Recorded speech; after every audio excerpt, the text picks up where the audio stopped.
Break ক্ষমতার চেয়ে speed এত বেশি দেয়, মানে এটা অনেক বিপজ্জনক। আর বেশিরভাগই এটা আপনার বাজে লোক এবং খুব নেশাখোরেরা চালায়, এটা আমরা সচরাচর যেটা দেখি।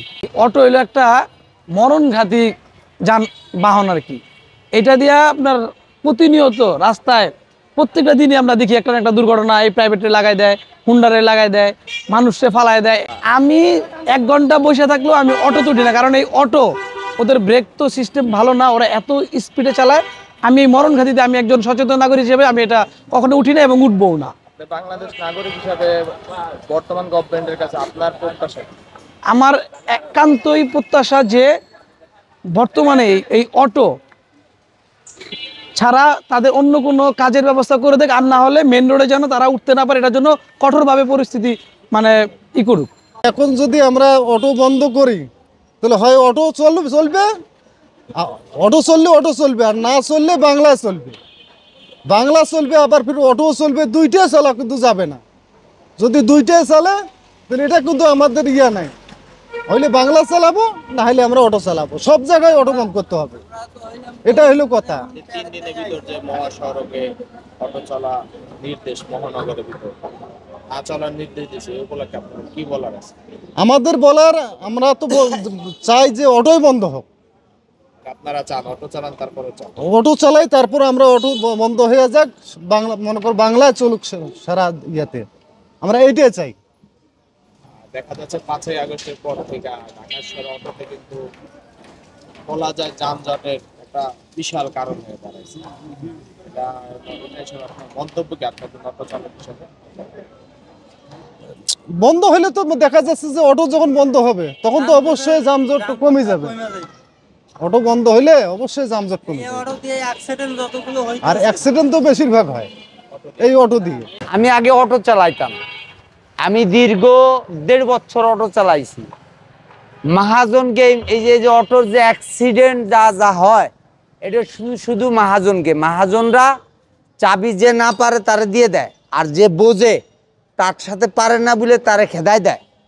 অর্থাৎ একটা গাড়িতে যদি আপনার 1200 টাকা 1000 টাকা আসে, তাহলে আপনার খরচ আছে ডেলি 500 টাকা, মহাজনরে দিতে হবে 400 টাকা।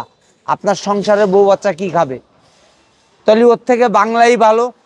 বাংলা 130 টাকা নেয় বা 120 টাকা নেয়, এ দিয়ে তুই আমার 300 টাকা থাকে, তা দিয়ে আমি সালমাই পালতে পারি। আর যদি সরকারে অটো বন্দরে দেয়, আলহামদুলিল্লাহ, একবার দুনিয়া বন্দরে দেখ, আন্নালি পাও চালাক, আন্নালি বাংলা বন্দরে দেখ, সরকার যে কোনো একটা রাখুক।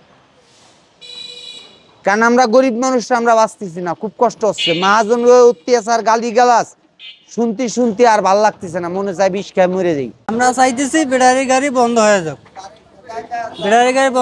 বাংলা গাড়ি চলুক। এখন ব্যাটারি গাড়ি চলে, আমরা মনে করেন যে 550 টাকা জমা দেয়, ভাতের বিল 70 টাকা, ওদেরকে 700-800 টাকা দেওয়ার লাগে। এখন আমরা এই দিয়া আমাদের 200-300 টাকা 400-500 টাকা ট্যাকে, মানে এ গাড়ি চালিয়া তো এখন তো যে বন্ধ করে দিব রবিবার থেকে যদি বন্ধ করে দেয়, তা আমরা বাংলা চালামু। ব্যাটারি গাড়ি একবারে বন্ধ করে দেব, আর ব্যাটারি গাড়ি বন্ধ করে না দিলে বাংলা গাড়ি বন্ধ করে দিয়ে ব্যাটারি গাড়ি চালু করে দিই। তাহলে আপনি বলতে যাচ্ছেন যে কোনো একটা রাখবো, হয়তো বাংলা না হলে ব্যাটারি। হ্যাঁ, বাংলা না হলে ব্যাটারি গাড়ি। কারণ ব্যাটারি গাড়ি যদি বন্ধ করে দেয় তা বাংলায় চলবো, ব্যাটারি গাড়ি চলবো না। সরকারের এই সিদ্ধান্তে আপনি একজন অটো রিক্সা চালক হিসেবে কি দৃষ্টিতে রাখেন? হ্যাঁ, একজন অটো চালক রিক্সা হিসাবে সরকারের এই সিদ্ধান্তে কি দৃষ্টিতে রাখেন? সরকার যে সিদ্ধান্ত করছে ব্যাটারি গাড়ি বন্ধ করে দেব, আমরা তো ব্যাটারি গাড়ি চালাইছি। এই ব্যাটারি গাড়ি চালাইয়া মনে করেন শরীরেরও অনেক ক্ষতি আছে, এর যে ঝাঁকিটা পায়, এই ঝাঁকিতেও শরীরের অনেক ক্ষতি আছে। সরকার প্রধানের কাছে আমার আকুল আবেদন যে এই অটোগুলা বন্ধের তো কোনো নিশ্চয়তা নাই, বা বন্ধ যদি দিছে, এগুলা বন্ধের চেয়ে আমাদের বেশি প্রয়োজন যারা এই অটোর পার্টসগুলা ইম্পোর্ট করে, বা বড় বড় যে ব্যবসায়ীরা আছে ওদের এগুলা বন্ধ করা উচিত। এক কথায় ইম্পোর্ট বন্ধ করা উচিত এই অটোর পার্টস। পুরো ঢাকা সিটিতে এগুলা সেনাবাহিনীর দেখা উচিত।